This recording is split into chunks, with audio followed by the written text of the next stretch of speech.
tomorrow the NFL season starts. We already gave a prediction on who you got. You know, actually, a lot of people picked the Bills. I think I showed you on NFL Network. I dropped a picture of the group chat, and I think they all picked Buffalo. Even Michael Irvin. Now, Michael Irvin did pick Dallas to make the Super Bowl, but Steve Mariucci picked San Francisco. Rich Eisen picked the Bucks. Kurt Warner picked LA. Cynthia Freeloin picked Green Bay to go to the Super Bowl. And Miss Rachel Bonita picked LA. But everybody picked the Bills. Everybody. That's crazy, man. Well, it's not crazy because I think Mo, you picked the Bills too, right? Yep. Mo picked the Bills and Craig. Yeah. So it's just, it's good. Hey, look, a lot of people, I don't know if it's pressure or not, but we're gonna see if Buffalo delivers. I think they can. But before we get to the NFL, before we do, who you got, I did want to say this. Mo, you pointed this out. You were talking about the 5 greatest athletes of all time. ESPN ranked Serena 5th on the all-time list. Mo, I'm gonna start out with you. Was she ranked too low? And if so, what's your top 5 greatest athletes of all time? Honestly, I don't have a problem with the top 5. You have to put her in there. But I think, and I want to know what y'all think about this, is honestly at this point, I think should we do it shouldn't even necessarily be a top 5. It should be maybe the Mount Rushmore of your sport. You know what I'm saying? That sport. So I think at this point, to give equal opportunity to everybody, we should throw in WNBA and maybe not. I'm not saying have 20, 30 people, but maybe a Mount Rushmore of your sport, of that sport. So of golf, of women tennis, of women basketball, maybe add in those sports to add a Mount Rushmore. But I think you can't, if we're going to be fair to women and we're big on this equal rights and stuff like that, you have to have her in there. She's dominated the sport. Yeah. She's taking the sport to new heights that has never been seen before. We have to give her flowers. Yeah, I totally agree. I'm not mad at. I like what they had there. And I would argue back and forth with if anybody changed her spot up or down. But I like that top 5 though. I like what they had there as far as that top 5 Mount Rushmore. I liked it. Okay. All right. Craig, ESPN top 5. Serena, I believe, was 5th on the list on ESPN. Was that too low? And who's your top 5 greatest athletes of all time? Well, last year after Tom Brady won the championship, they did this. So I think ESPN, Stephen A. Smith and them, I remember Max had a list and everything. And then I remember Skip and Shannon doing a list or something like that, have their top 5. So I started doing this last year after Tom Brady won number 7. Oh, okay. So it just happened to come up again with Serena retiring. So now I did mine a little different from when I did this last year. So it's pretty much the same list. Nothing's really changed. But I did 3 different lists. I did for individuals, individual sports like boxing and tennis, stuff like that. Oh, I like that. And I did team sports. Smart. But that's 2 separate. Tennis, boxing, because okay, go ahead. I did team sports, basketball, hockey. Then I did a goat of goats. So that means it's a combination of team sports and individual. Oh. So this is my list that I had last year. I had to go through and find it. But like I said, nothing. Did you have the same, the individual? You had it broke down the same. Yes, everything's. I want you to share the individual, the team, and the go to goats. So for my individuals, like I'm starting at 5. Number 5, I had Usain Bolt. I just thought he was dominant for his time, even though it's the Olympics, and like you can pretty much argue this list. I don't care, but I had Usain Bolt number 5. I think he's dominant. He's won 8 golds in three different Olympics, I believe. Yes, yeah. Holds the world record in 100 meter, 200 meter, and 4x100 relay. So he's never won. I think Rio, London, and Beijing. He's never won a silver or bronze. He's just all gold. But it's the Olympics, so you're only competing 4 times a year, once every 4 years. But you know he's been dominant at his sport. Number 4, I got Michael Phelps. Kind of the same thing. He has the most gold medals, or the most medals in general ever. He broke the record of 7 gold medals in one Olympics. He had 8. He has 28 total medals, 23 of them gold. I mean, he's a beast. He loves 3, yeah. Number 3, I have Tiger. Tiger's still playing, obviously, but you know, if he didn't get hurt, I think he could have been higher up, maybe higher up on this list. But 15 majors, 108 career wins. Spent 683 weeks at number 1, ranked number 1, 281 of those in a row. I mean, Tiger's a beast. He can still go out there. He just won not too long ago, so hopefully he can get another couple wins. He's still 3 off from tying Jack, so who knows. Number 2, I got Serena, 23 Grand Slam titles, 4 Olympic gold medals, ranked number 1, 319 weeks, 186 in a row, and she won a tournament while she was pregnant. I mean, that's just an extra thing. So it's not extra; it's real. That's like that, you know. Well, we wouldn't know, but we know pregnancy is, rough for women, 23 Grand Slam titles. I mean, she's 1 away from Margaret Court, who holds the record at 24. But she's all around the best tennis player, male or female, that I've ever seen. Number 1, I got Muhammad Ali. I just think what he did with his boxing career, even taking the time away when he got arrested or got put in jail for not wanting to go fight in the war, and then coming back and still coming out being the champion.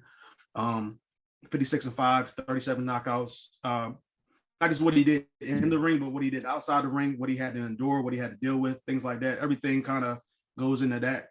So I had to put him at number 1. So that's my top 5 individuals. My top 5 team sports. I had to disagree with what Stephen A. Smith did. I'm gonna go about that a little bit later. But number 5, I got Brady, 7 championships. It's not really. It's clearly not any football player's fault, but they don't play. They only play one side. You talk about the one side of the ball. Yeah. So I mean, that's. I mean, it's no knock against. It's not like soccer or. Gotcha. Basketball or something like that. It's a physical sport, and I get it. And Tom baseball Brady even plays 2 sides, don't they? Yeah, they do. Yeah. Okay. But I got Brady here at 5. I think 7 championships, total 5 Super Bowl MVPs, 3 MVPs, record for most touchdowns and passing yards. He's going to only increase those numbers this season, I would assume. But I got Brady at 5. I almost thought about putting him higher, and I could easily switch him with LeBron, who I got number 4. I think LeBron, the Stephen A. Smith, for some reason, has LeBron as his number 2 best NBA player, or number 2 GOAT of all time behind Michael Jordan. But when he did this list, but he's not on there. It doesn't make sense, right? I'm not tripping, right? When he did the list, he made Bill Russell he put Bill Russell on this GOAT of GOATs list, which doesn't make any sense to me because LeBron and Bill Russell play the same sport. So if you have LeBron too, NBA, why is he not higher than what? It just didn't make any sense. Yeah. So I initially thought about putting Bill Russell, but I was like, I don't have Bill Russell higher than LeBron or Magic or Kareem, so I can't put him up there. So LeBron to me is there. 4 championships. He's still playing. He's eventually going to be the all-time leader. 4-time MVP, 4 times final MVP. Number 7, his all NBA list. I don't know if anybody's gonna break his all NBAs. Kobe's is up there, but I think his first team all NBAs are gonna be something crazy. And then go ahead. Yeah, true that. Number 3, I never seen him play, but I got Babe Ruth. Like stat wise and number wise, 7 championships. Led the AL in home runs 12 times, 714 home runs, batting average 342, and he played both sides of the ball. And he never won an MVP because they didn't have MVP back then. But if they did, I mean, he would have been a beast. And he's arguably between him and, to me, like Willie Mays, the greatest baseball player of all time. What about Hank Aaron? I think Hank Aaron's up there, but I don't think he was a better athlete than like Willie Mays. Yeah. Maybe even Babe Ruth, because like I said, Babe Ruth played both sides. Yeah. But my number 2, I got Wayne Gretzky. Okay. 4 championships. He still holds the record for points, assists, and goals scored in the NHL history. I think he's going to get at least in goals, get passed by Ovechkin eventually. But as of right now, he's a beast. He's 2-time MVP, or excuse me, 9-time MVP. Yeah. So he's the great one. That's his nickname, and it's true. My number 1, obviously, I got Jordan. I mean, I'm not going to waste my time here with that one. But 6-0 in the finals, 6-time finals MVP, all that. Jordan was a beast. And then my GOAT of GOATs, which includes both team and individual. Number 5, I got Tiger. Okay. Number 4, I got Gretzky. Number 3, I got Serena. Number 2, I got Muhammad Ali. And number 1, I got Jordan. Okay. All right. Okay. So these could be. Now, some of these could be swapped around, obviously, or some could be taken out altogether. I'm pretty sure there's obviously a bunch of guys and girls that could be on this list, of anybody's list. I missed a bunch of people: Pele for soccer, Bill Russell. It's so many. Willie Mays. You could put Lawrence Taylor if you wanted to. It's a bunch of people, man. So I'm not gonna be mad if anybody knocks my list or whatever, or critiques it. I don't care. Me, this is my list. You got your own. You can put it in the comments or whatever. All right. So, shout out. Hey, remember that cartoon Pro Stars? Yeah, with Jordan. Wayne Gretzky. I just looked it up. It was Wayne Gretzky, Jordan, and Bo Jackson. Shout out to Jackson. I just looked that up, man. That cartoon. I watched the hell out of that joint. But please watch that cartoon. Yeah, man. Saturday morning cartoons, guys, used to be off the chain. X-Men, Transformers, He-Man, GL. Anyway, that could be a whole segment, But I do think they had her a little low. I get it though. But what Serena did, I don't think we're ever gonna see again.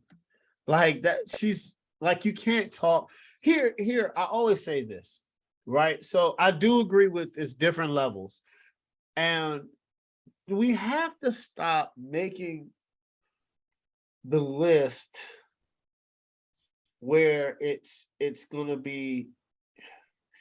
We have to start having different mountains in different categories like you, because it's getting to the point where it's like, you got to have, like, for football players, you got to have Tom Brady, you got to have Jim Brown, and you got to have Lawrence Taylor, right? You just have to for football players, right? You could throw Dion in there, right? Or for basketball, you got to have LeBron James, you got to have Magic, Kareem, Michael, right? So I agree with maybe it should. I do like how your list breaks down individual sports, because there is a difference. Individual sports LeBron said on the shop, he was like, man, if I was playing an individual sport, I would just have to worry about me. You just got to focus on yourself and what you do. In a team sport, that's kind of difficult to do, because you got to pull up others alongside you, like, it's hard. It's hard to be a leader in sports. And I don't, sometimes I think as fans, we get this notion that championships are easy to win. They're really hard. Like, you have to, like, everything has to line up. And then you have to have help, especially in football, and especially in basketball and baseball, So, Craig, I do like your list. Shout out for, breaking it up. But I agree with the most part. I do think Serena should get more praise because of what she did. And before we go to the next topic, here's the thing. Everything is layered, right? I think sometimes we get off as, and next year, you know what? We're going to do that individual topic. It's going to be really hard to change unless somebody makes unless LeBron retires next year, but he's talking about playing till he's pulling Tom Brady. So I don't know when I don't know if we're gonna end up But if you're talking about GOAT of GOATs, that list is probably going to stay the same for a while. We'll probably revisit it when LeBron retires to see if the list updates. But I do like the individual list. And here's the thing. If you are great, you cannot talk about the sport without mentioning your name. That is the definition of greatness, right? So that's almost, I don't want to say I don't like lists, but like tiers are good, or having different mountain tops are good. Like, for instance, if you talk about basketball, you got to talk about Kobe. You got to talk about Shaq. You got to talk about Michael Jordan. You got to talk about Steph Curry, how he changed the game. So like, it's certain people out here. You got to talk about Magic. Got to talk about Larry Bird. I don't think anybody's ever going to win 3 straight MVPs. I don't see that happening, right? So it's like Aaron Donald. Aaron Donald deserves to be in that conversation now. Football players. So, I think that if that should be a golden rule or a golden standard. If you talk about the game of basketball or football or tennis, and you mention somebody's name and how impactful they were, then they have to be elevated to GOAT status. And I'm not talking about just anybody. I'm talking about, like, you can't mention tennis without talking about Serena Williams. You can't mention hockey. You got to talk about Wayne Gretzky. Baseball, you got to talk about Babe Ruth. You got to talk about, I know he had the drug use, but he didn't. But, Barry Bonds, I just wish he didn't do it. But anyway. But James, breaking it down though, would we right now say Donald is the greatest D lineman of all time? Let's just keep it at position. Not even say defensive player. Let's keep it at his position. Right now, when we come out and say he's the greatest D lineman of all time? Hands down. Okay. Like right now, he's pushing himself into that conversation of great, great all-time football defensive player, period. Great football player. Right. He keeps going. If he has a year like he did last year, it's gonna be like, damn, this guy got 11 All-Pros. Right. Especially if they went back-to-back Super Bowls. Back-to-back Super Bowls. Let's go. Rings talk. He got 2 Super Bowls. Now he's into that, Dion, Lawrence Taylor. No, seriously, man. So I think he's starting to be in that conversation of greatest football player versus just D lineman. And that's to the point, Mo, right? If you got to mention him when you talk about football, if you have to mention Aaron Donald, then he's elevated his status. So let me say this. When I seen him get drafted out of Pitt, I knew he was going to be great. Let me say that. I knew he was going to be great, but this great, I didn't know. Yeah, man. I'm not denying I didn't question it, but I didn't know he was going to be this great when he came out of Pitt. I knew he was going to be dominant, but I didn't know it was going to be this.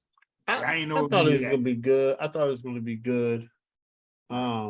Like some people you knew, like I knew Kobe was going to be great. I knew KD. I had a feeling KD was going to be great. I knew Dwayne Wade was going to be great. I knew LeBron, right? I knew Dwayne Wade when he pulled that triple-double in Marquette. I was like, oh, man. I said that boy's about to be bad. If people say they thought Steph Curry is going to be what he is right now, like, I don't need to put a lot of test. I knew he was going to be good, but I didn't know he was going to be this. Nah, I didn't know he was going to be this. I knew he was going to be good, but I didn't think he was going to be this. Like that. I didn't think it was going to be this. Like people probably say the same about Giannis. Right. That was a hard tell. I ain't know about Giannis. You could like Luka. I could see Luka being good because of right, and I could see me and Craig talk about this all the time. With the balls, I think we both said that LaMelo was going to be better than. Just like I don't know, man. Bryce is looking good, man. Bryce is looking. I know Bronny's good, but Bryce is looking. Looks like he got a better jumper. They said Bronny was going. They said Bronny was talking about college. I don't know, man. It's up to him. You know, I don't know. You know, he was just at the Ohio State game, and you know, Oh, I yeah, mean, you yeah, but know, hey, hey, hold up. he Hold do up. what Was he that a want. screenshot or did hold on, my bad. Shout out to Zeke Elliott, no problem with you. But did Zeke Elliott really have on what he had on? What? What do you have? Like a little purse or a little man bag or whatever. Like Probably, I seen man. they was talking about that. I was like, I ain't know about that. Probably, man. You know, those guys with their man bags. I think your brother had a man bag. I don't know, man. I don't know, man. I don't know, man. He done made the podcast. I talked to him. He gonna be blown. Anyway, whatever. I thought he had one. I don't know. Don't worry, you get a phone call tonight. Don't worry, you get a phone call tonight. So, college football. Okay, Craig. I wanted to ask you what's your opinion on this ammo. I know y'all love college football, right? Oh, no. College football playoff system is, I think they're talking about 2026, but they're pushing up to 2024. Craig, what you think about the new college football playoff system? It's 12 teams. Let me first of all, I'm clearly probably going to be in the minority here, but I don't like college football. I'm bored. It's the same 4 teams in the playoff every year. It seems like, or at least 3 of them. Alabama seems like Clemson and Ohio Georgia. State. Maybe Ohio State, or something like that every year. But I mean, I'm bored. I can't stand college football anymore. It's no parity. Like all the big teams are going. I mean, eventually by the end of the season, the same teams are going to be there. The same Alabama, like the same Ohio 16. State. Yeah, I'm bored. Yeah. I know Ohio. I mean, I know Alabama and Clemson. They don't win every single year, but since the playoff, they won I think 5 of the 8. So I mean, and last year obviously Georgia won. There was Ohio State who won the first one, and some other team won. I can't remember who it was, but LSU. So I mean, you know, there's a little bit of. It's not always Alabama or Clemson winning it, but like I'm just bored of college football. Like to me, that's why I like college basketball, especially in the tournament, because you don't know anybody for the most part. I mean, there's always going to be some upsets. Like last year, Coastal Carolina, I think was the team that they went to the Elite 8. They lost to Carolina. I mean, Carolina went to the championship, and they were like an 8 seed. I mean, I know that's Carolina. I know it's Carolina, but I mean, as an 8 seed going to the championship, I mean, whatever. So I think I'm for the playoff expanding. I wouldn't mind 8 teams, but 12 That's teams. what I thought. I thought 8 would have been a lot better. 4 teams get a bye, and I don't know how they're going to do it. If they're going to just have them at a neutral site, or if they're going to have the higher seeded teams get home field or whatever it is, and then work their way down. Nah, they're doing what you say, Greg. So what they're doing is the first round will be at the higher seeds campus. Right. And then once it gets down to it, they'll start making it like bowl games. Got it. Okay. Okay. I mean, that's cool. I mean, it'll be, to me, anything's better than this 14 playoff thing that they got going on. But I mean, you're always going to, regardless of how many teams are in there, you're always going to have questions like, well, this 13 seed could have gotten there. Why didn't they get in there? Or 14, whoever Texas is a 14 seed, why didn't they make it? Or whatever. Or so it's always going to be like questions about teams that didn't make it. But I don't know. Like, to me, it's still going to be the same thing at the end of the day. I don't see like where Ohio State, who's a 2 seed, is going to lose to, they play a 7 seed in the second round. I don't see them losing to I don't know, Utah, the 7 seed. I just don't see it. So I mean, to me, it's, even though it's going to be on a neutral field, once you get past that first round games, I think it's still going to be the same 4 teams, 3-4 teams, whatever it is, in the champion or in the Final Four at the end of the day. But I mean, I do like that. I do like other teams getting an opportunity to get a chance to maybe pull off an upset. But I mean, we've seen this. at least I've seen it before. Like we just saw, I know it's the first game of the season, but like the 10 seed or 11 seed Oregon just got destroyed by Georgia, 49, and Georgia just replaced 15 starters. They got Didn't seem destroyed. like they got, and they destroyed the top 11, top 10, whatever they were team. So like I said, I'm for the playoff expanding. I'm for other teams getting an opportunity. But I mean, at the end of the day, it's still going to be, to me, it's going to be the same teams near the top. I mean, there's only so much you can do trying to recruit against Alabama, and when Texas comes, and Ohio State, Georgia, like, oh, I don't know. Damn. It is what it is. I mean, I get it. I'm tired of college football at this point. I'm bored. Yeah. Bored. They do need to fix it. Mo, what you think about the 12 expansion? They're looking for lightning in the bottle. They're looking for lightning in the bottle because they're looking for a team to get hot. And I guess too many programs or schools been complaining like, oh, we in the program, we won our conference, but we don't get in. So, like Craig said, it's going to be the normal teams. But you look at it and you're like, okay, a Clemson, Cincinnati, other teams get in. And it's like, okay, you win your division. So, for instance, now you get, I think how they did it is what the top 6 conference winners get in first, or they get the top seeds. So let's just go by this. Mm-hmm. Let's say Oregon or USC get in because they won a division, but are they going to push Alabama or Ohio State or whatever? You know, let's see how it's going to be. I think what they're looking for is lightning in the bottle. They're looking for an upset. They're looking for a team like because let's just keep it real right quick. Let's take the SEC out of it. Mm-hmm.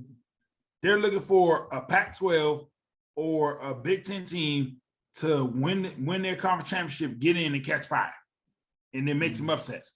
Because the SEC then dominate. Outside of Clemson, the SEC then dominated. So I think right now they're searching for a lightning in a bottle to be able to say, okay, let's do this to create some money, more money, and let's create some drama and see if upsets. So now the only thing that changes now is what? Usually you look at the top 4 when you look at the college football playoff. You look for the top 4, top 6, maybe. Now you're gonna look at the top 12, top 14, maybe like Craig said. You can look at the top 14 and be like, but then you still look at who's gonna win the division because 6 of those spots gonna go to whoever win their conference first.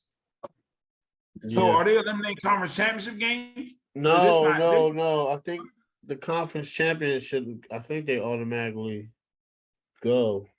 What are the 6 conferences? Because I thought they only had 5 power conferences. No, I got you. But what I'm saying is, I think the 5 power go. Whoever wins. So for an instance, watch this. You get an instance like, so automatically everything's still not gonna change. You still gonna get 2 to 3 SEC teams still gonna get in that 12-team tournament because whoever loses that SEC championship game is going to get in. They're not gonna take them out unless they got like 3 losses or something like that. If they only got 1 to 2 losses, you're not going to, that SEC runner-up, you're not going to eliminate them. So you're always going to get 2 SEC teams. You're only going to get 1 ACC team unless some way, somehow, Miami or somebody catch fire, go like 12-1, 10-2, or whatever, and lose in a close game. So like Craig said, it's still going to be the status quo. It's going to be an interesting thing over those at-large teams. Like how they gonna get them at-large teams in, and then if you do year 1, the worst thing that could happen is you do this in 2000, you push it to 2024, and then year 1, those at-large teams get blown out. That's gonna be the worst thing for them because it's gonna look stupid. It's gonna be like, why? Now you did it. Now it's getting blown out. They getting blown out the water. Them at-large teams, and now you're gonna look stupid. So, I understand it. But I don't necessarily like it. I mean, I think I would say this though. It almost comes equivalent to what we've been talking about with the NFL with the playoffs, right? I think it should put more pressure on these coaches. Because if you're gonna, as an athletic program, you're gonna pay all these coaches more money. Now put them under scrutiny. Oh wow! If you at the big time schools and you're not making these playoffs, you can't make the top 12. You can't make the top 12.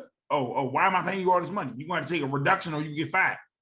I hate to say it like that, but now if you're going to do this, it got to be more pressure across the board.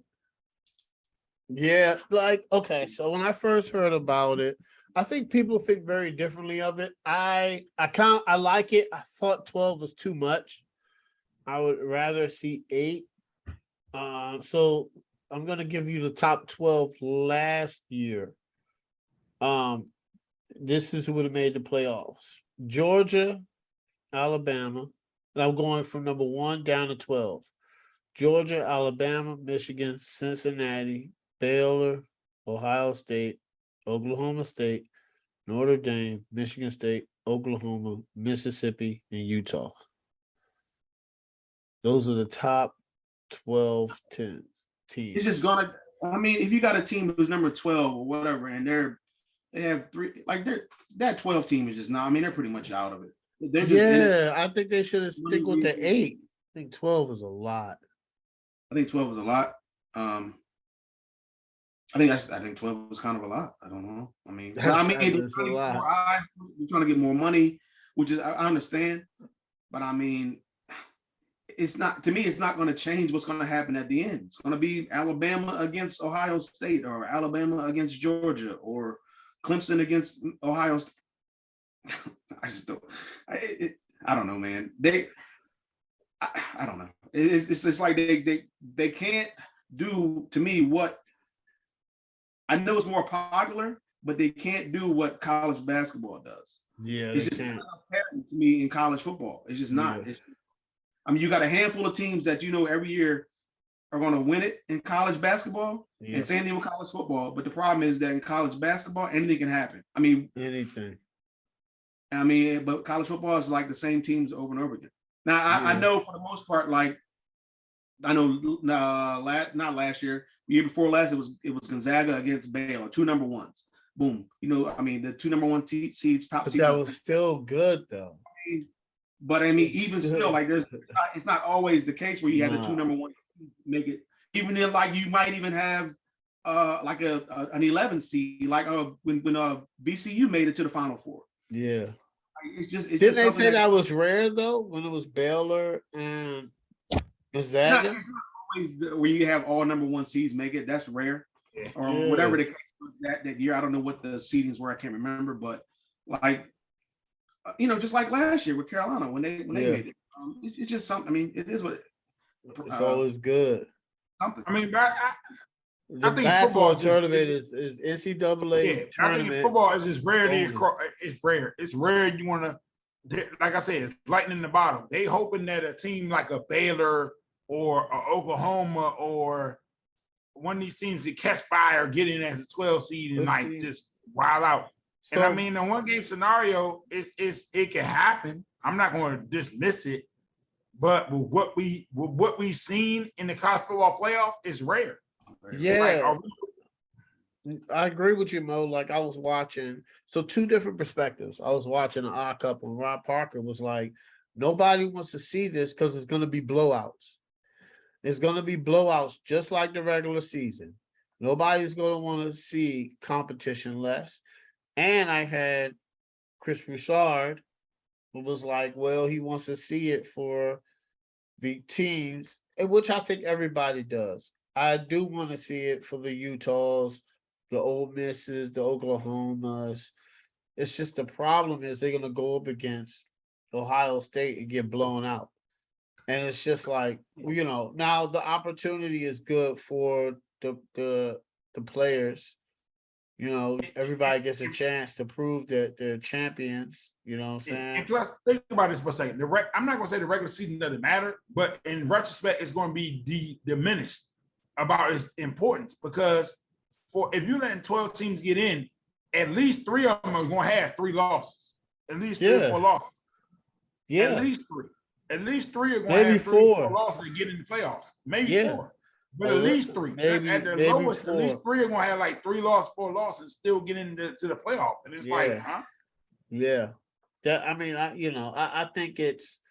So here's the thing. NCAA basketball, the NCAA tournament is golden. It's at the perfect time of year, right? It's like the football season is done.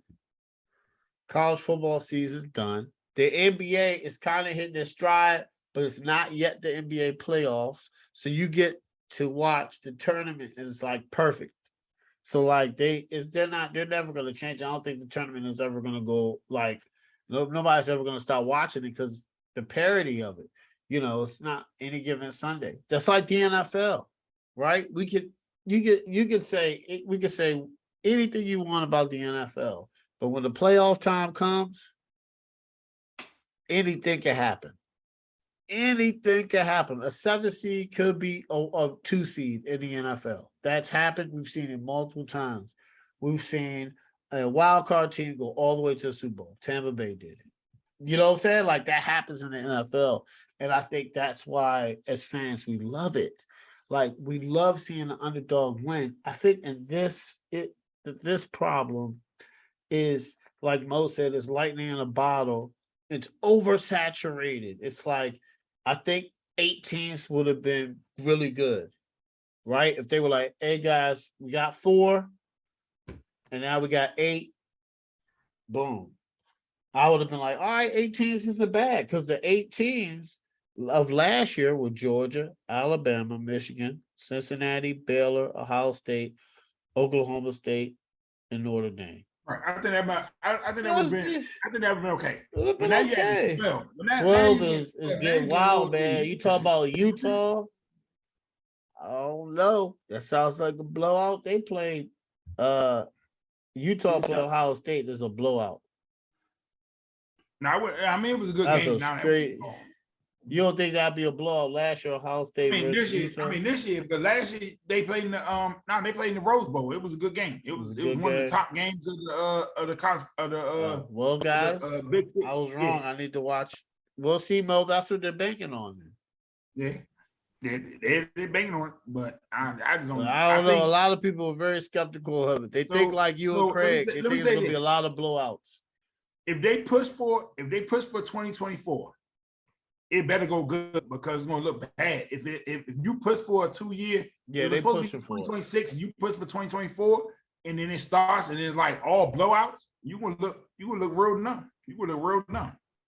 I think at this point they're trying a lot because they want everybody to feel like they got shot. That's what it is. That's a lot. College football. But then again, you put more pressure on these college coaches. I'm not saying with the money that's being put out, I'm not saying they don't need pressure, but I'm saying you put a lot more pressure now on these big time schools because like a Jimbo Fisher, like a Brian Kelly at LSU, like a Jimbo Fisher at Texas A&M. Because like, hold up, I'm paying you $8 million a season. You can't make the top 12. You can't make the college football playoffs, and you lose, can't get out of the first round. Yeah. Well, okay, you can go. Yeah, it's gonna be real interesting, man. It's gonna be interesting to see how it is, but it's gonna be tough. All right, fantasy football. We're gonna do this. This is gonna be a weekly segment,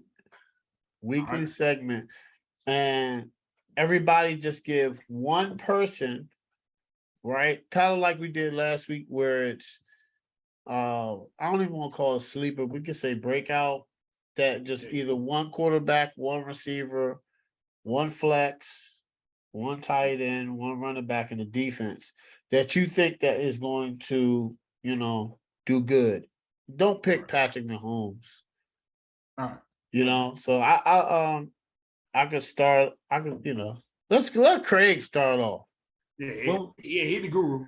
What did you say about? How you picking these things? What do you say? Oh, kind of like what we did last week, like a breakout. So every week in this segment, I'm gonna post it every Tuesday, like clockwork. So which is before the Wednesday and Thursday.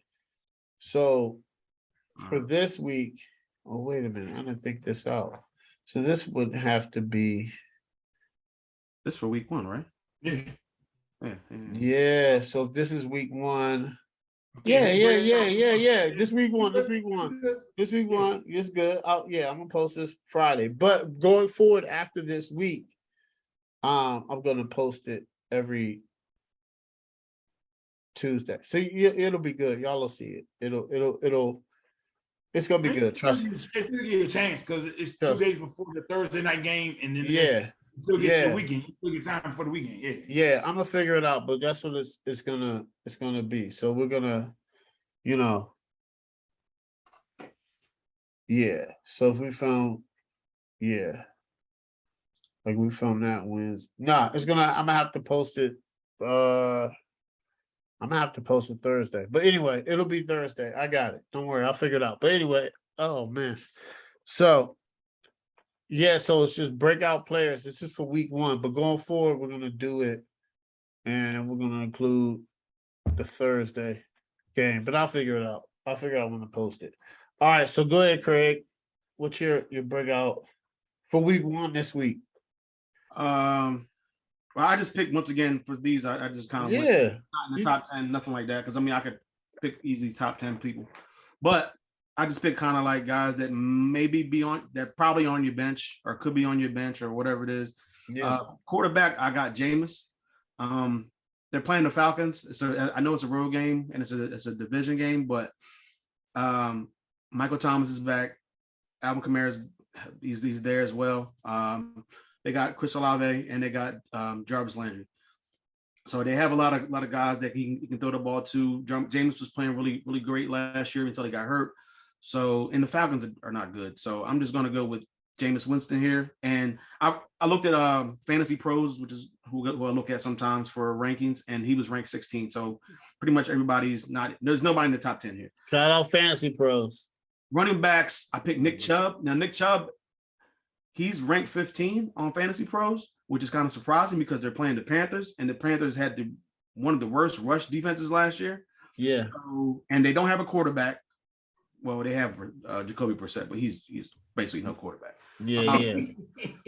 Yeah, I mean, he's going to hand the ball off a lot. They don't have anybody they can really throw the ball to except for Amari. So, and the Panthers just couldn't, like I said, they couldn't stop the run last year. So why not just run the ball with one of the best offensive lines and one of the best, pretty much the best running back combination, or one of the best in Chubb and Hunt. But I'm going with Chubb because he's the starter. I think he's going to get more touches. Receivers, I got Bateman. He's the number 1 target for Rashad Bateman. He's the number 1 target for Lamar Jackson. They're playing at the Jets. I don't really think the Jets defense is all that. They should be improved from last year, but they're still the Jets.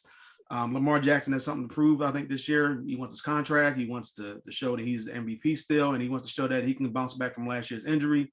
Bateman should be, I would assume, getting a lot of targets. And he was ranked 22. Tight end, I was trying to find somebody. I looked, and I mean, Robert Tonyan came to mind just because he's coming. I would assume he's coming back off of injury. He should be good to go. He was a big time target for Aaron Rodgers a couple years ago when he had like 11 touchdowns or 9 or whatever it was. I think he had 9. But he was a touchdown machine back then. He got hurt last year. He doesn't seem like there's a lot of people, at least from looking at everything, that Aaron Rodgers can throw the ball to and that he trusts. But Robert Tonyan could be that guy. Maybe. I know that they're playing at the Vikings. The Vikings defense should be a lot better, but I think Tonyan should get some looks at least. And he was ranked 23, so I was trying to find somebody, like I said, low. In defense, I got the Eagles. They were ranked 12th. Yep. And they're playing at the Lions. Now, all these games I picked are road games, which I didn't know until after I put it down. But that's all right. It kind of looks like the Lions. I mean, they have Swift and they have St. Brown, but outside of those two guys, they still have Jared Goff at quarterback. The Eagles defense looks to be a lot better. So I don't know how much I believe in the Eagles defense as far as for a fantasy team. Just like Carolina was a top 2 defense last year, but their fantasy numbers weren't there. So, but I do like the Eagles in week 1. All right, Mo, you wanna go? Yeah. I'm gonna take quarterback once again. I'm gonna agree with CJ. I'm gonna go Jameis Winston. I think he's going to have a big year. I think he's going to be motivated. He sees what he has. I think the belief in the coaching staff in him is going to be big. Running back. So running back and wide receiver, I'm going homers. And it's not because I'm just going homers. It's for a reason. I'm gonna go Gibson, and I'm gonna go with McCorn. I think they're gonna be motivated. I think Yeah. Gibson, because the fumbles, they was before the unfortunate shooting incident. Yeah. Robinson was getting first team reps. I think Gibson's going to be motivated now. I think McLaurin's going to be motivated because you just got paid. Yeah. Like you just got paid. I mean, and for real, I mean, should he got paid? Yes. Did what he got paid match the stats he's been putting up? No. So I think he's gonna be motivated to say, I earned this money, like I'm worth it. So I think he's gonna come out motivated. Tight end, I like the tight end from Pittsburgh. Oh yeah. Penn State. I like him. I seen some flashes of him. I like him. Defense, I think they was top 10. I'm gonna go, honestly, I'm gonna go out of the top 10. I'm gonna go Browns defense. I like the combination of Clowney and Garrett. I think they're gonna cause havoc. I think their secondary has players they've been drafting in the top 10, top 3 to 4 rounds over the last couple of years. So I'm gonna go with them. All right. Okay, guys. So quarterback, Jameis Winston was really good. And I want to pick him, but I picked him on my notes. Yeah, my notes right here. But I'm gonna go with Trey Lance. I think he plays Chicago. I think Craig was high on him. In our episode last week, I think he has a good, matchup with Chicago. And I know he's hearing all this noise about Jimmy Garoppolo, yada yada yada. But I think Trey Lance, Chicago is a really good first game that he could go against because that defense isn't good. So he should be able to have a great game. The receiver, I got Michael Thomas. I think Michael Thomas is going to come out and ball out, man. I think that he's going to, he came out and was like, look, man, I'm trying to be better than 2019. To me, that is huge. So I think he's going to do really good, man. And I kind of like that pick, Antonio Gibson at Jacksonville. I kind of like that, Mo. I'm a pretty lean towards that for the running back. I did read something where proceed with caution, but you could start Mike Davis in Baltimore. They're playing the Jets. I just know the Jets aren't a good team. I mean, is he starting with their back situation? Yeah, J.K. Dobbins is still out a couple weeks. And Hill? So, And Justice Hill? say that one more time. You know what I'm saying? And Justice Hill? Heard they brought him back. What's the back they signed that got released? Like he was one of the he a decent back too. Kenyon Drake. Kenyon Drake. Oh, Kenyon Drake. Yep, Kenyon Drake. But Mike Davis has been there all camp, so I would, J.K. Dobbins isn't. But because of a blocking scheme, James, I see where you're going. Because of Baltimore and the blocking scheme, I could see Davis kind of having a sneaky good game. Yes. Listen, This is what I read. It's very interesting. I said, okay. The tight end, I'm gonna kind of, give myself a little pat on the back.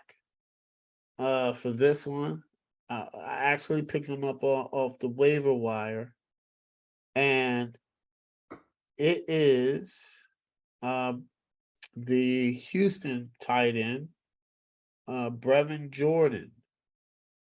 And here's the thing with tight ends, they're going against Indianapolis, but he has solidified himself as the number 2. So, man, what can I lose? I mean, I think that if they're gonna pass the ball, I think Brevin Jordan is gonna be. I think he's gonna have a bomb game, and he's starting. So I'll let you know next week how that went, guys. And the defense, I picked the Bengals. I think they're Pittsburgh. I mean, they got Mitch Trubisky.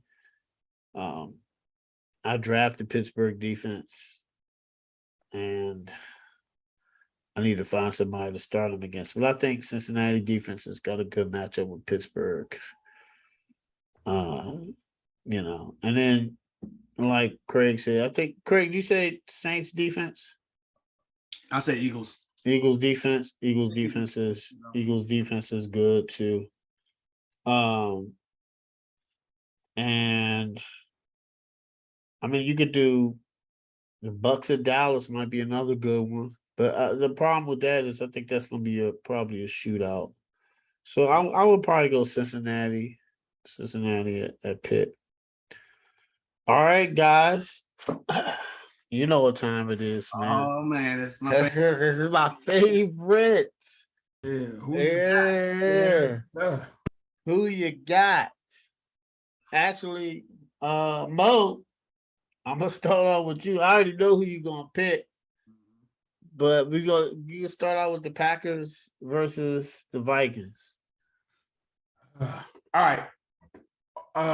Offensively, I mean, coaching wise, let's start coaching wise. Of course, I'm gonna go with McFleur. I'm gonna go with did I say that? Yeah, Matt LaFleur, yeah. Matt LaFleur, that's obvious. I mean, first year head coach, Matt LaFleur done won. He did stuff at the level.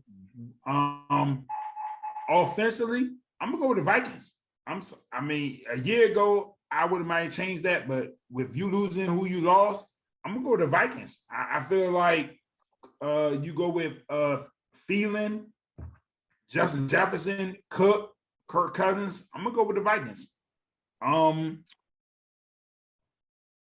What we do? Offense, defense, special teams. You know what? I'm gonna go. Let's just say this. I think the Vikings have to make a loud statement early.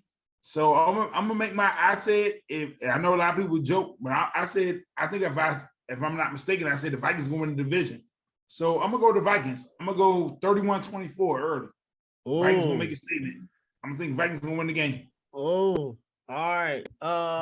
Okay. I did have the Vikings going to the playoffs. No, I did. I just didn't have them in the division. So head coaching. You know, I gotta give it to Matt LaFleur. Even though he has Aaron Rodgers. It's a gift. So they're always good during the regular season. And Matt LaFleur is just a better coach. He's been to his record proves it. You know, he was the number one seed. But they have the number one seed twice. That's tough to do, man. 13-3. Oh, 13-4 last year. So I got the Packers head coach. Offense, I gotta go with the Vikings. I agree with you, Kirk Cousins. Kevin O'Connell's is great offensive mind. We'll see. Because it's real, and I mean Brett Favre, way back. Aaron Rodgers is a way better phenomenal quarterback than Kirk Cousins, but the problem is he has weapons. Allen Lazard is already kind of hurt, which is not good for Green Bay's offense. They don't know if he's going to be ready to go, and Minnesota has Cook, Thielen, Jefferson is the top 5 receiver. So Kirk Cousins has that. You give Aaron Rodgers that, jeez, man, MVP again. So now the defense, I gotta give the edge to Green Bay. Green Bay's defense is just better front seven, better corners, better safeties across the board. And that's why I'm picking the Packers to win. I think I'm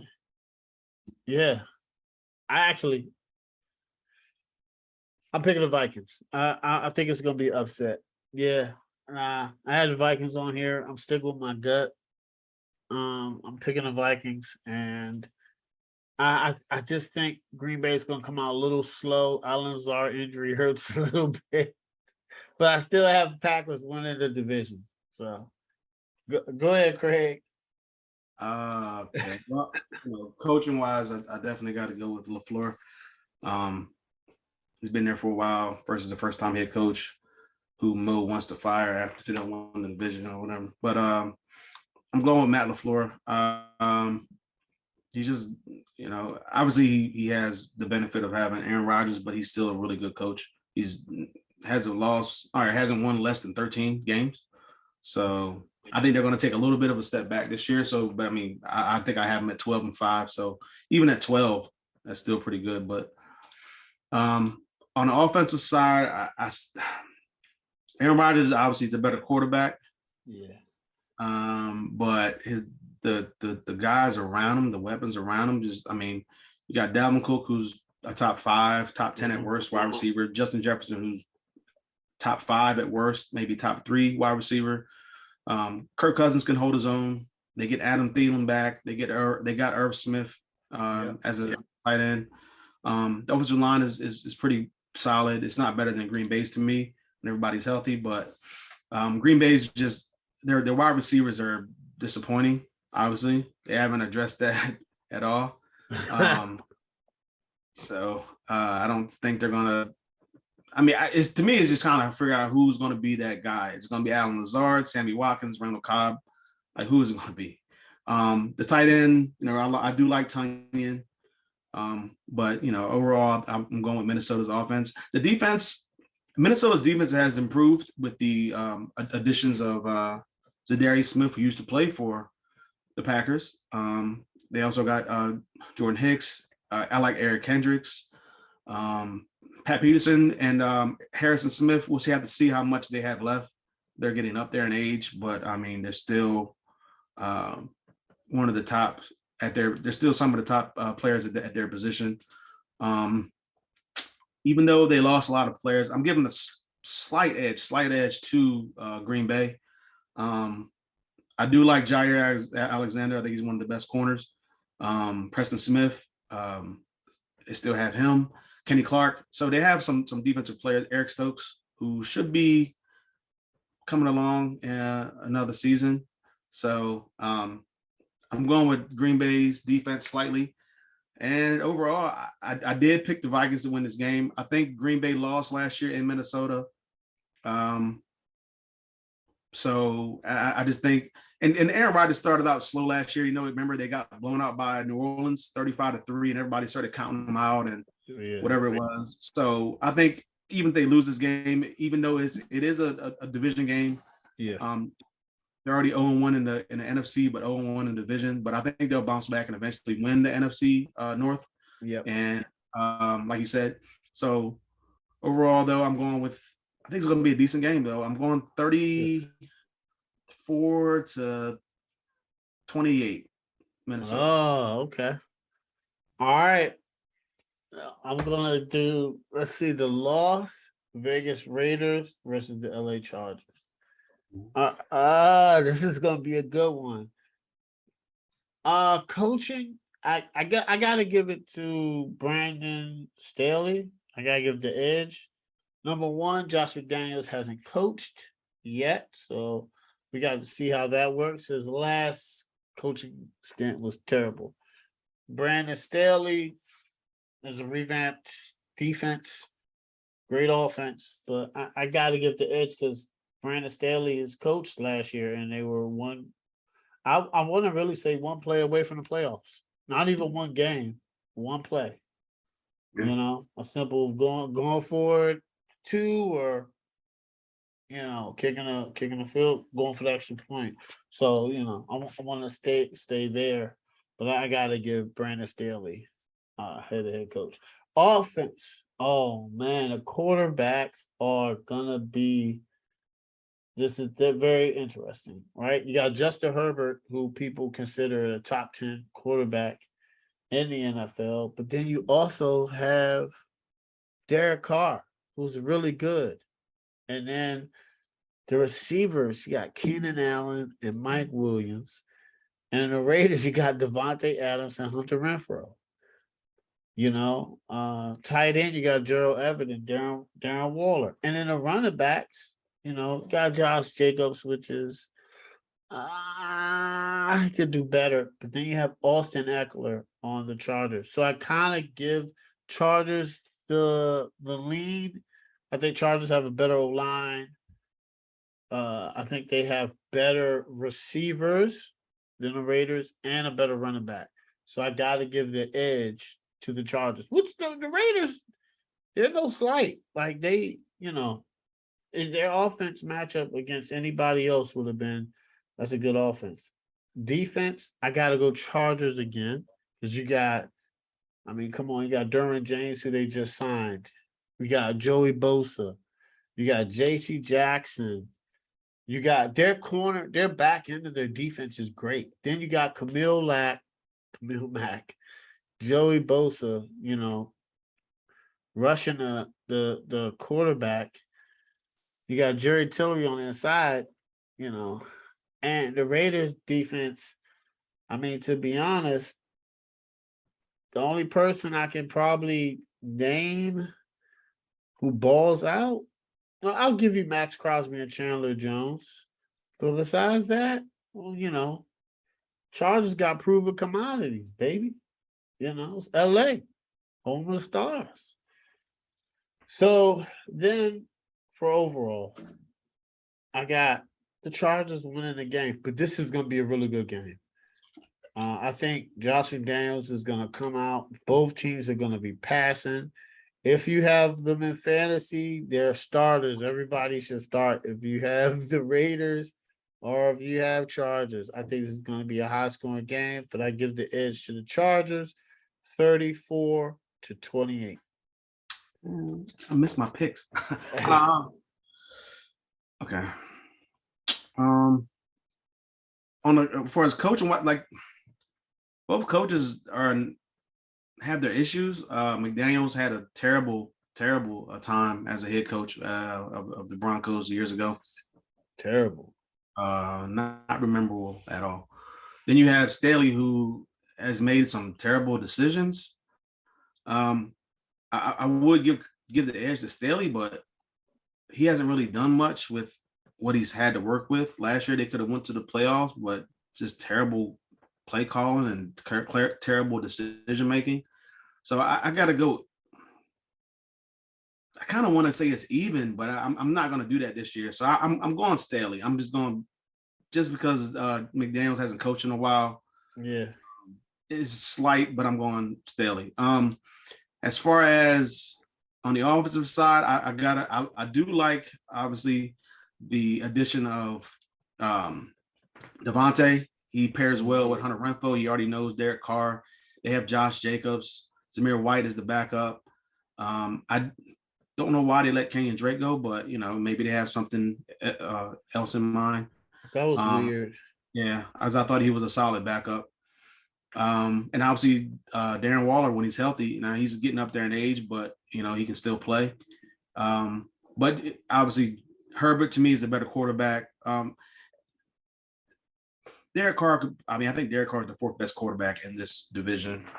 Obviously he's 14, so you can't go far. But Herbert is, to me, definitely an up and coming quarterback. He could be MVP candidate, a sneaky MVP candidate this year.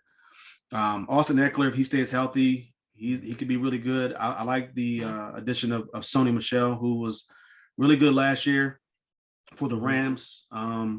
Had a really good season. They have Isaiah Spiller if he can come back healthy, and obviously Keenan Allen, who I think is very underrated, to pair with Mike Williams and Palmer. So they have some pieces there. The tight end is probably the only iffy position as far as guys play, as far as playmakers goes. Offensive line is easily the Chargers. The Raiders got rid of what's his name? Leatherwood, man. We drafted him so high. Like, come on, man. That offensive line's in shambles. We were talking about that. I remember we were like, what were they doing? All of us were like, what are they doing? Man. Getting rid of him. He's not even with the team anymore. It's crazy. On the defensive side, it's all Chargers. Khalil Mack coming over and J.C. Jackson coming over should definitely help this defense. Joey Bosa is a beast.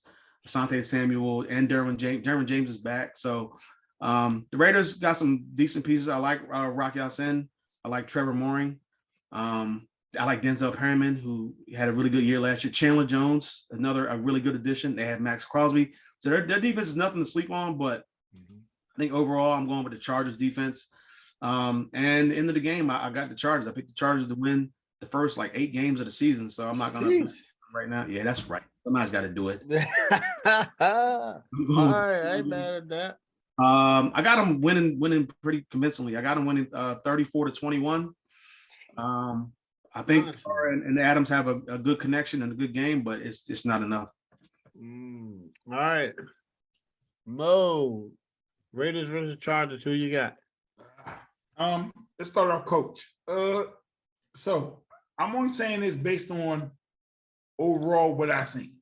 I'm gonna go with the Raiders, Coach. I'm gonna go with Josh McDaniels only because of what Stady has shown, the inconsistency, the lack of finishing games. So I'm gonna go with Josh McDaniels. Offensively, I'm gonna go with Chargers. Okay. And the only reason I'm going with Chargers is because I'm gonna say this. Mm-hmm. For the fact they haven't won, and you paid both your receivers in the offseason, it's show up time now. You gotta show up because you haven't won, you haven't made the playoffs, and they showed a belief in y'all that they gave both receivers a extension. If I'm not mistaken, they gave both receivers an extension this offseason, right? Yep. They paid both of them at the same time this offseason. So I'm like, we paid both of them, and it's like we haven't won. We haven't won, but we're gonna pay both of y'all. So I'm thinking they're gonna show up. Defense, Chargers. I mean, no disrespect to Crosby and Chandler Jones, but overall, Chargers defense is just overall just a lot of stars on that defense. And we don't even talk about the linebacker that came from Oklahoma a couple of years ago, Murray. Yep. He showed up. He's good. He was good. He was good last year too. I think this is in the same boat as Minnesota on another level though. I think this is on the same boat as Minnesota. You got to have this. You got to make a statement week one. So I'm y'all gonna say wow for this one, but I'm gonna go Chargers, but I'm gonna go double digits. I'm gonna go 38-24. I think they're gonna make a statement. I think they're gonna come out. I think it's gonna be straight out, but they're gonna pull away late. All right. Okay. Craig, you want to do? Yeah, I guess. You want to do it? Yeah, go ahead, get it over with. Rip the Band-Aid off. Okay, Panthers, Browns. I don't know why y'all picked this game. That's only because of the revenge thing, maybe. Only because of the revenge thing. Obviously, coaching. I cannot pick. I don't think I'm ever going to probably out of these games that they play. I'm never going to pick Matt Rule. Even if they're going against a first year head coach, I just can't do it. God dang. I'm not picking him. And obviously Stefanski, he's been to the playoffs. He's had some type of success. Yeah. Last year they've had injuries at the quarterback position, but I like Stefanski though. I think he's solid. Coach. As far as the offensive side goes, I think Baker Mayfield is a better quarterback than Jacoby Brissett when he's healthy. But everything else and they have better wide receivers. So quarterback and wide receiver to me goes to the Panthers. I like DJ Moore, Robbie Anderson. They just got Chenault from Jacksonville. They have Terrence Marshall, who if he can get up and going, I don't know what's his issue. And they got Rashard Higgins. Yeah, they do, and he has a connection with man. They have some pieces. They have Shai Smith from South Carolina, so they have pieces.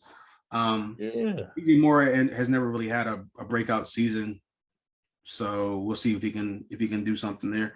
But the running backs and offensive line is easily the Browns. I like the offensive line way more than the Panthers, even though I think the Panthers have upgraded their line in the offseason. As far as the running backs, I like Christian McCaffrey, obviously, but he just can't stay healthy. He hasn't been able to stay healthy the last couple of years. So you have one running back versus two really good running backs who could start. Either one of these guys could start, and that's why Hunt wanted what the rumors were. Hunt wanted out of Kansas City. He could start, he could still start. So, I mean Cleveland. out of Cleveland. I forgot he played with Kansas City. But yeah, out of Cleveland because he wants to be a starter, and I don't blame him. But you have a good 1-2 combination here with those two guys versus Chris McCaffrey, who, if he stays healthy, he's really good. But if he doesn't, which he hasn't been able to, it is what it is. On the defensive side, now the Carolina Panthers were number 2 last year in overall defense, but one thing about them was they were high in the pass, but they could not stop the run. Now I think their passing defense is going to be still pretty good, but I mean they're losing a guy like Hassan Reddick. Now Stephon Gilmore, who didn't play a lot last year, but he's still factored into some of the games later on in the season. They're getting J.C. Horn back. Hopefully that helps. C.J. Henderson's going to be there. Don't know what role he's going to play. And they still have Dante Jackson. And obviously like I said, they lost Reddick. They lost Brown, who went to the Bills. But I mean, on the other side, obviously you got 2 of the better pass rushers in the NFL. So with the Browns, it's kind of tough because I know Carolina's still going to have issues stopping the run, but with Clowney and Garrett on the other side, then you're getting you got Newsome in the back or in the secondary. You have Denzel Ward in the secondary. You have, I don't know how to say his name, the kid from Notre Dame, I believe Jeremiah something. I don't want to mess his name up. The linebacker. Jock. Sure, let's go. Okay. Okay, let's go with that. Mm-hmm. He's going to be really good, I believe. So it's tough. Offensively, I didn't pick a team, but I'm going with the Browns just because they have a better offensive line. Yeah, it's going to be tough to hold up against for the Panthers. Even though, like I said, it's gotten better, but it's going to be tough for them to hold up against going up against Garrett and Clowney, and even you can add in JOK and whatever else. It's going to be tough. Defensive side, I'm going to slightly go with the Browns as well. But at the end of the game, I picked the Browns pretty much in all 3 of these categories. But I picked the Panthers to win the game. I don't think it's going to be a blowout for the Panthers, but I think they can make enough plays, even though I picked the Browns in all the categories. I think the Panthers can win this game.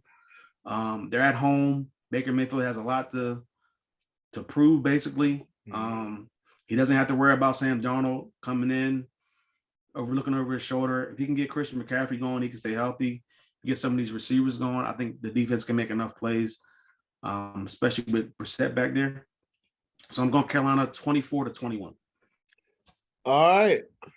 Bo, the revenge game. Baker Mayfield versus I don't want to say that. So Carolina Panthers versus the Browns. I'm gonna go to Browns coach. I mean, even with the obvious issues, the obvious elephant in the room, I'm gonna go with the Browns coach as far as coaching. Offense, only because Deshaun not playing.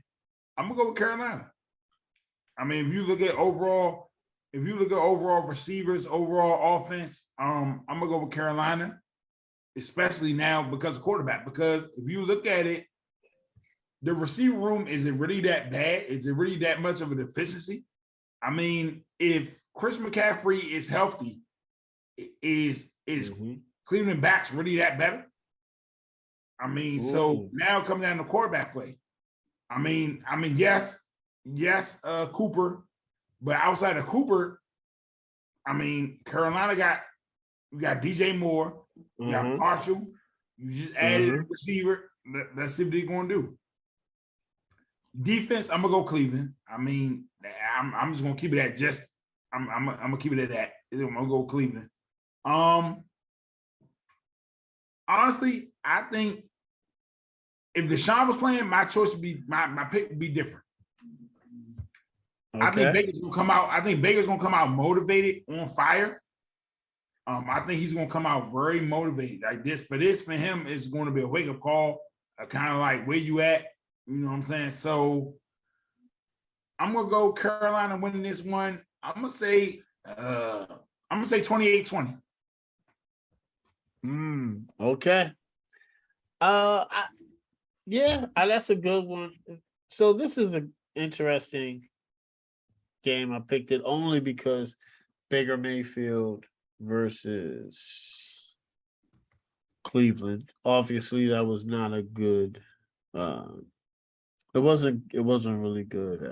I don't even want to say breakup. It was just, just it wasn't. It wasn't. It wasn't good. It wasn't the way they didn't leave each other on good terms, and it wasn't. It wasn't cool. It wasn't cool what they did. That's the bottom line, right? So I mean, that's the nature of the business. That's how it is in the NFL. Not for long. Uh, Cleveland for the coach. Gotta go Cleveland. Listen. Kevin Stefanski is a better coach. Matt Rule's on his way out, and I think he's a little overwhelmed. Doesn't know what he's doing. Stefanski does, because he was kind of not raised, but he saw how it is because he was in the NFL for so long to see how it operates and runs. And Matt Rule didn't. And it sucks. Offense. Offense is, I'm going to have to go Carolina. You got, man, the receiver core is deep. I know their offensive line is blah, blah, blah, but you got Christian McCaffrey, who's healthy. Right? He has to factor in, you got Baker Mayfield, who's a better quarterback than Jacoby Brissett. You got DJ Moore, Robbie Anderson, Terrence Marshall. Then you have Shi Smith, Rashard Higgins, who has a rapport with Baker Mayfield. And you got Chenault. I mean, that's a great amount of weapons. So I gotta give the offense edge to Carolina. Defense, I got to go Cleveland. I mean, they have probably, second. A lot of people say he's the best player this year. If he could put the season together, he might win Defensive Player of the Year, and that's Myles Garrett. And then they got Jadeveon Clowney, and then they got Jock, man. JOK, who the Commander should have drafted him, but he fell. I wanted him so bad. But they said he was too small, but he's starting for another good defense. That's how it always happens, guys. If you're a Commanders fan, that's how it always happens. All right. Then our corners, you got Denzel Ward, Greg Newsome. Gosh, Lee. Then you got Duplett, John Johnson back there. Cleveland defense is really good. So, overall, because of Jacoby Brissett, the offense did not look good. This is the real deal. I have Carolina Panthers winning the game. And the score will be, it'll be a defensive game. So I'm going to say 24-21. Carolina Panthers. Dude stole my score. All right. Yeah. I think it's just going to be low scoring. I don't think it's going to be like a good game. It's going to be good, but I don't know about that, but we'll see. We'll see. All right, Mo. You got the Bucks versus the Cowboys. God damn it, yo! I'm not even paying attention. Oh, Lord have mercy. All right, the Bucks. It's hard. All right, so the Bucks versus Cowboys. Coaching, the only reason I'm taking McCartney is because of experience. That's the only reason. No respect to Todd Bowles. I'm glad he got another opportunity because the Jets situation is bad. Mm-hmm. But only because of experience and he got that Super Bowl ring, I'm gonna say McCartney. Defense overall. If you talk about total body of defense, I'm gonna take Tampa Bay. With those two D tackles, with them bringing in Hicks from Chicago and Villa Vea, and you talk about the whole secondary, I'm gonna take Tampa Bay. Offensively, I'm gonna take offensively. Oh man, I'm still gonna take Tampa. And both of them going to have issues. Both of them going to start slow necessarily, but only because it's Tom Brady to go. I'm going to take Tampa Bay offensively. I'm going to shock some people what I'm about to say. Here we go. I think I'm a firm believer in pressure can break pipes. Pressure can break pipes. So I think because of the pressure they know that's on them, they're going to come out and play hard. I'm going to take Dallas week 1, 28-24. Oh, pick a shocker. Oh boy. What? Tampa with the offensive line, I think they're going to make a mistake, and I think Dallas going to get them 28-24. Okay, Mr. Man. All right. Okay. All right. Actually, Coach Todd Bowles' first year, I think he's a better coach than Mike McCarthy. But because Mike McCarthy did just go to the playoffs, got to give him respect. So I got Mark McCarthy having the edge here, very slightly though, very slightly, like a smidget. The offense, I mean, come on, guys. I like Dallas's offense, right? And they're pretty good. You know, they got Dak Prescott, they got Zeke Elliott, they got CeeDee Lamb, and that's it. Oh, no, they got Dustin Schultz too, and Tony Pollard, but that's it. Compared to their offense last year with Amari Cooper, Michael Gallup, CeeDee Lamb, Tony Pollard, Zeke, Dalton Schultz, you know, my man Cedric Wilson. None of those pieces are here, and you know, I got to give the edge of the offense to Tampa. Now I know Tom Brady missed 11 games. I know he did, and I know the offensive line is a little crazy, but you got Tom Brady, Leonard Fournette, Mike Evans, Julio Jones, Scotty Miller.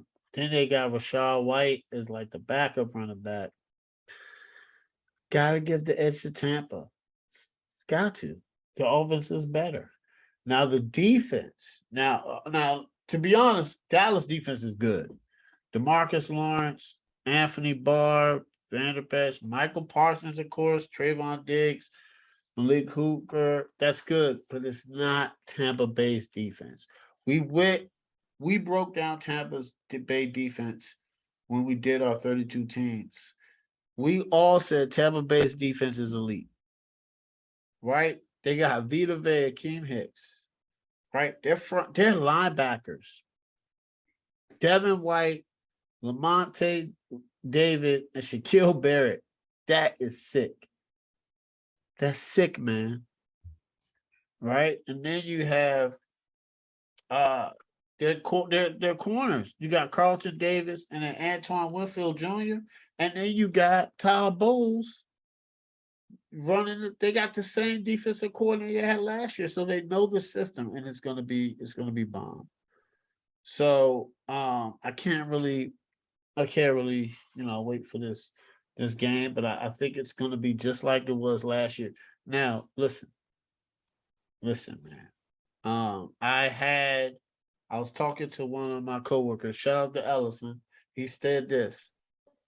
He was like, if Tampa Bay gets more than 80 yards, Dallas is going to lose the game. And yes, if Tampa Bay gets more than 80 rushing yards, Dallas is going to lose the game. And I thought back and I sat back and was like, wait a minute. You know what? At first I picked Dallas, and then something hit me, Mo. Stay off the weed. I'm picking the Bucs, man, and it's gonna be the Bucs are gonna win 31-21. Okay, Mr. Man. All right, Craig. Okay, for coaching, I'm not a fan of Mike McCarthy, but Todd Bowles is in his first season coaching the Bucs. But he has been around the block before, so it's nothing new for him. But this is tough, man. Just because, like, I normally don't like picking first-time head coaches, at least with the first time with a new team or whatever.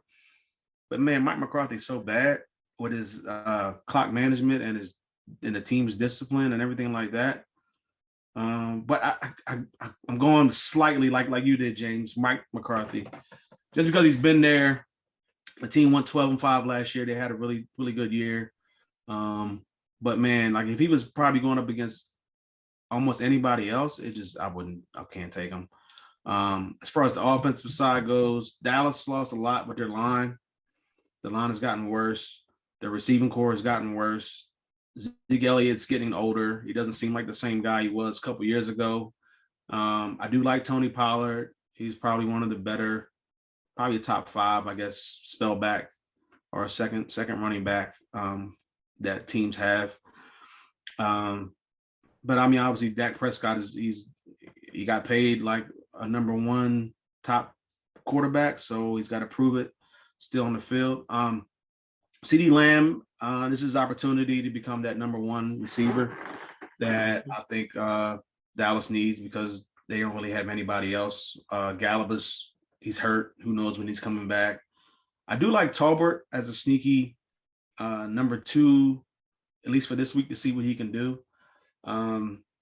It's going to be kind of the same situation that a lot of not a lot, but some of the bigger teams like Kansas City and Green Bay have to deal with, where you only have one guy or maybe not even any guy. But and you got some no names out there trying to prove himself, like Jalen Tolbert. So we'll see what he can do. As far as Tampa goes, like I want to see if Chris Godwin should be he's back. I think he's going to play this week. Mm-hmm. So that's big for Tampa. Then you also, I mean, when you have, now I'm not high on Julio Jones, especially the last couple of years of Julio Jones, but Julio Jones as your number 3 or possibly even number 4, I mean, that's tough. You got who's coming off of an okay season with Atlanta, but he's coming over here. He's probably going to be the number 3, maybe the number 4 between what Julio and him can do. Still have Scotty Miller, who's a burner. And then you obviously have Chris Godwin and you have Mike Evans, who, I mean, that's tough. Leonard Fournette is still there. Leonard Fournette caught a lot of passes last year. And now he doesn't have to worry about Ronald Jones. So he's going to be getting the bulk of the carries. And you got Tom Brady. Tom Brady. Now, their offensive line took a lot of hits as well. So if you want to, yes, they did. With Dallas's offensive line, I mean, Dallas' offensive line is terrible. Yeah. So overall, I'm taking Tampa. They had the better receiving core, had the better quarterback, and I think they have a slightly better offensive line. Defensive side, I'm not even going to waste time here taking the Bucs. I do think Dallas's defense wasn't great last year. If you take away the takeaways, take away the takeaways. The takeaways, they weren't that good. I mean, they were bottom half of the league last year overall. They were bottom half in stopping the run as well. So, your friend said they can run for 80 yards. I think they'll run for 80 yards.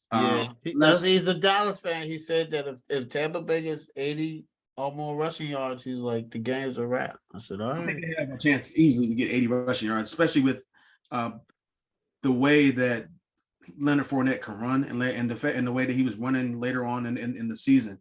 So, I do think Tampa wins this game. They played each other last year, the first game of the season. Mm-hmm. Tampa won, and I don't see, and that was in Dallas, I believe. This one's at Tampa. Was that in Tampa last year? No, it might have been. That was in Tampa because they won the championship, and this was in Tampa as well.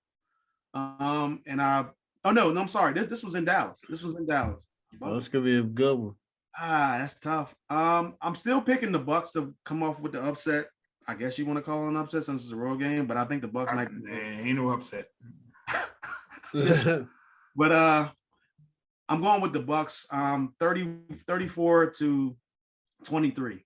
I think the Bucs kind of roll on this one later in the second half and pull away. All right.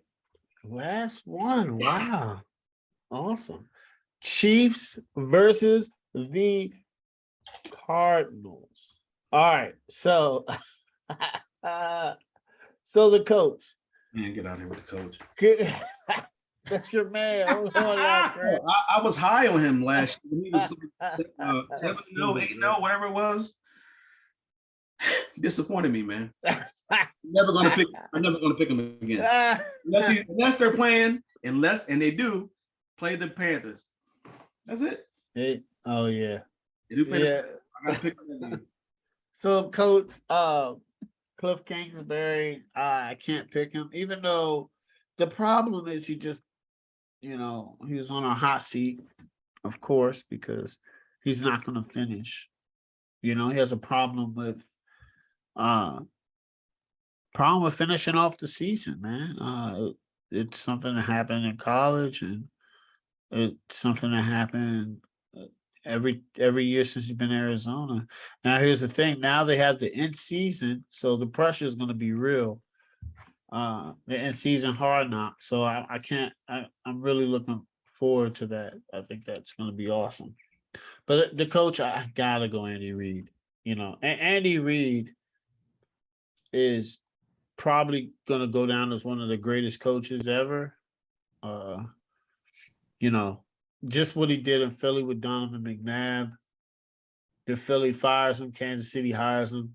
He did a phenomenal job, Alex Smith. Then he gets Patrick Mahomes, who I think is a once-in-a-lifetime generational talent.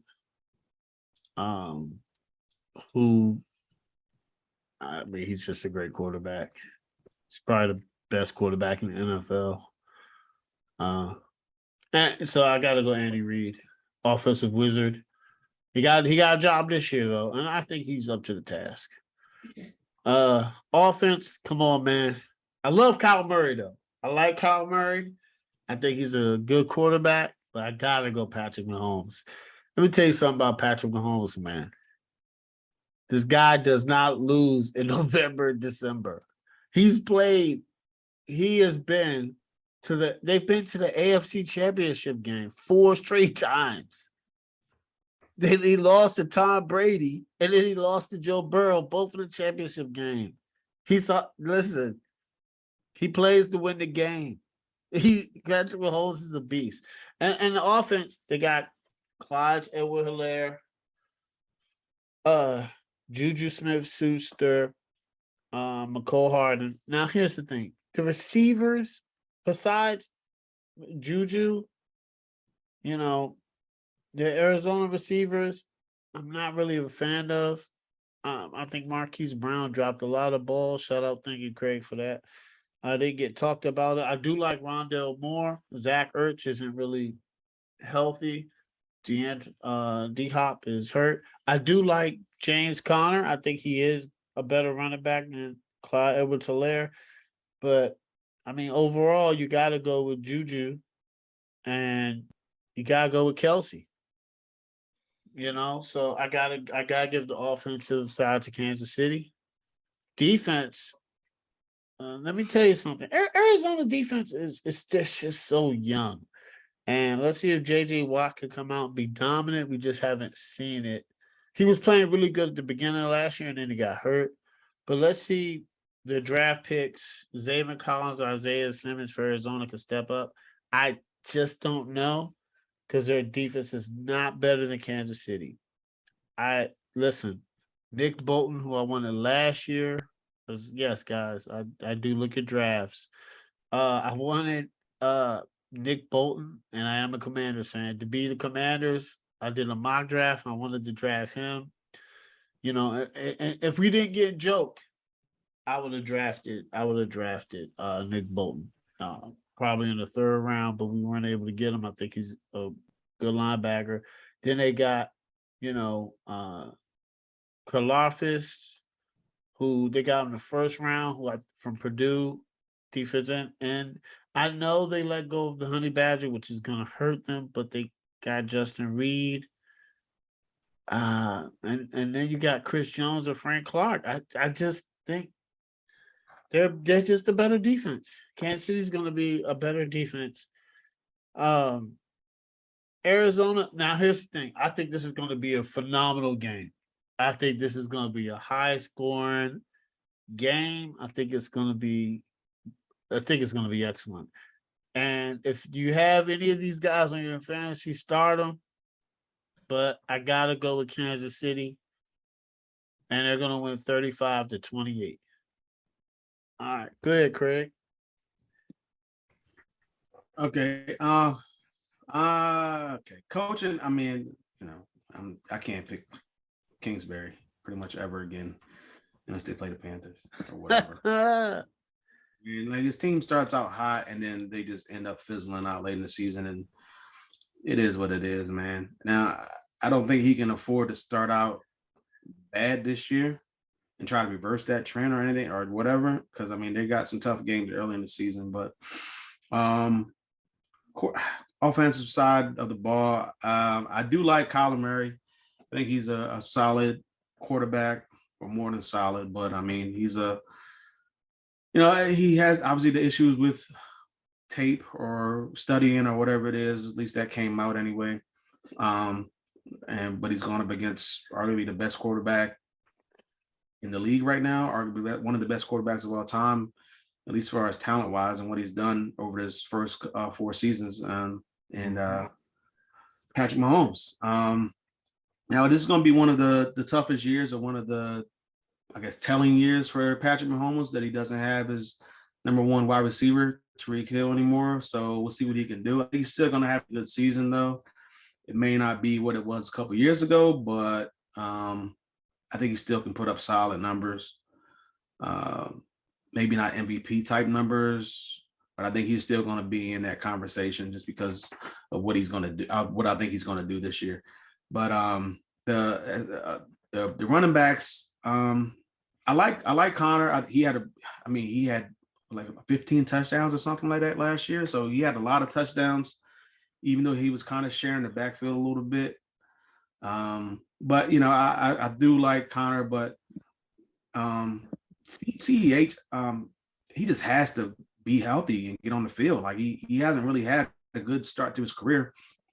Even his rookie season, I think he ran for 100 yards like once or twice in his rookie season. So and he's just been hurt ever since. And it just doesn't. I mean, I'm glad that they kept Ronald Jones on the roster, because there was rumors he was going to get cut. But keeping Ronald Jones, I mean, ensures them that they have at least. I don't even know if he's going to be the number 2. They got McKinnick there. What's his name?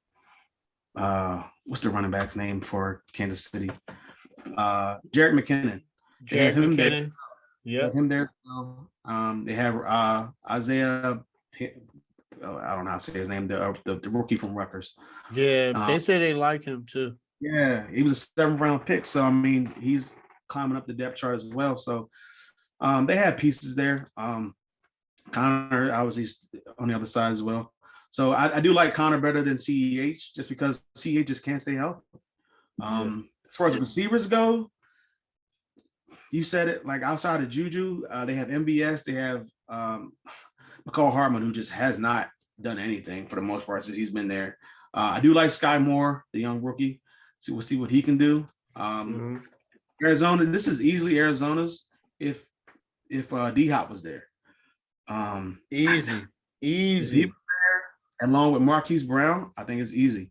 But unfortunately, he's not. So, I'm going to slightly go with Kansas City's receiving core just because of Juju and I think MBS over, say, Marquise Brown and Rondell Moore, basically. The tight ends, I do like Zach Ertz, but he's not, like you said this earlier, he hasn't really played or been practicing, I should say, earlier this season. So, and Travis Kelce, to me, is arguably the best tight end in football. Hall of Fame, man. We're talking about Hall of Fame now for him.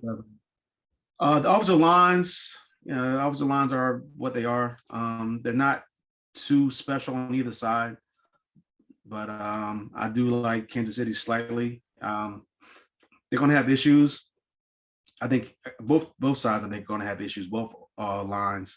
But overall, on the offensive side, I'm going with the Chiefs is because they have Patrick Mahomes, they have Travis Kelce.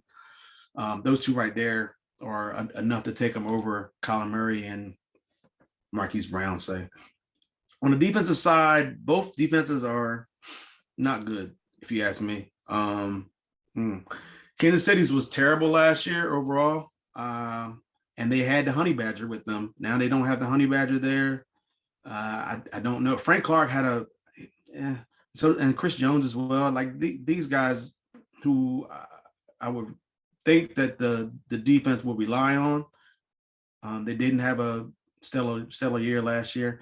Nick Bolton, you mentioned him. I want to see what he can do for this defense. Second year, so he had a pretty good rookie season.